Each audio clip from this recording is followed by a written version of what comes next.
డైరెక్ట్గా కేసీఆర్ కండువా కప్పి జాయినింగ్ చేసుకున్నాడు. తీసుకునడమే కాదు, ఇందులో నుంచే చాలా మంది మినిస్టర్స్ కూడా అయ్యారు. ఈరోజు మీరు మాట్లాడుతున్నారు కదా, ఇప్పుడు ముఖ్యమంత్రి రేవంత్ రెడ్డి గారి నుంచి మీరు మాట్లాడుతున్నారు కదా, ఆ రోజు కేసీఆరే కదా దీనికి ఇలాంటి సాంప్రదాయాలు తెలంగాణలో తీసుకొచ్చింది కేసీఆరే కదా, మీదేదా మీ క్రెడిటే కదా, మీరే కదా ఇవన్నీ తీసుకొచ్చి పెట్టి అందరికీ నేర్పించింది. దీనికి జవాబు చెప్పండి. పోనీ దీని మీద ఏదన్నా మా పార్టీ నాయకులతో డిబేట్ పెట్టుకోండి ఒకసారి.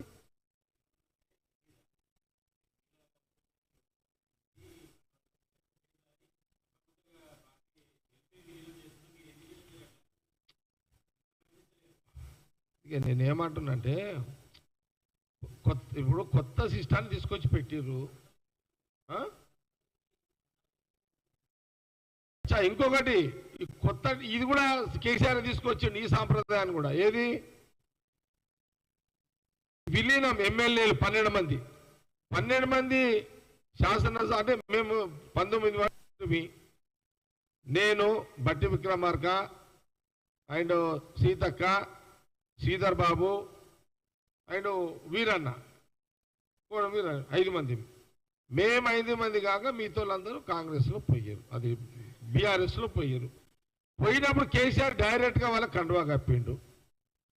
ఈ కండువా కప్పినప్పుడు మరి కాంగ్రెస్ అపోజిషన్ లేదు, వీళ్ళే అసలైన కాంగ్రెస్ అని అసెంబ్లీలో వాళ్ళకు కుర్చేస్తుంది.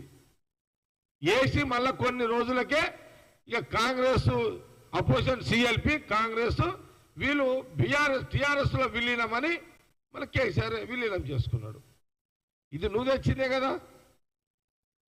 నేనేమంటున్నా అంటే కొడుకుకి అంటే కేటీఆర్కి మేళలోనికి హరీష్కి ఏం చెప్తున్నట్టే, మీ మామ మీ నాయన తెచ్చిన రూల్సే కదా ఇవన్నీ, ఈ రాజకీయాలన్నీ కూడా.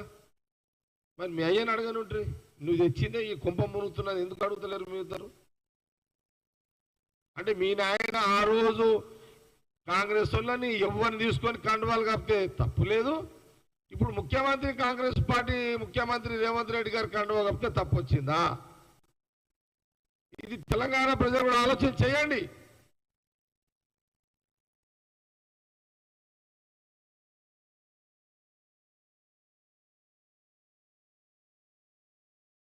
మీరు అడిగే ప్రశ్నను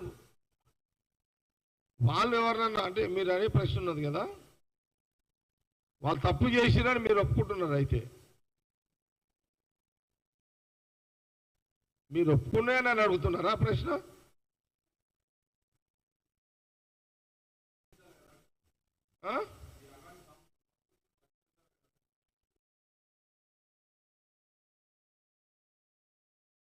ఇంకొకటి సార్, మీ ప్రశ్నకు చెప్తాను నేను మళ్ళీ.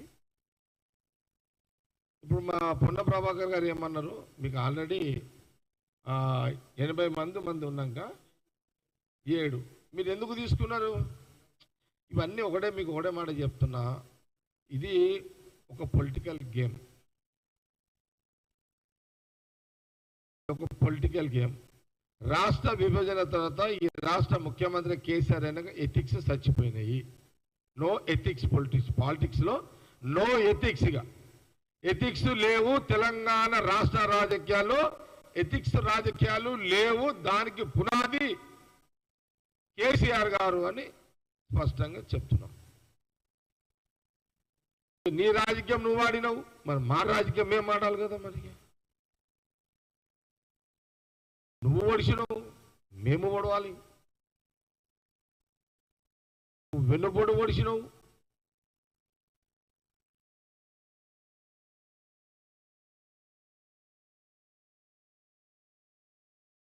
కేసీఆర్ అన్ని వెన్నుపోట్లే కదా. కాంగ్రెస్ రాజకీయాన్ని వెన్నుపోట్లే కదా పొడిచింది. బీజేపీ డైరెక్షన్లో కేసీఆర్ కాంగ్రెస్ తెలంగాణ గడ్డ మీద ఉండకుండా పొడిచిన వెన్నుపోట్లే ఇవన్నీ.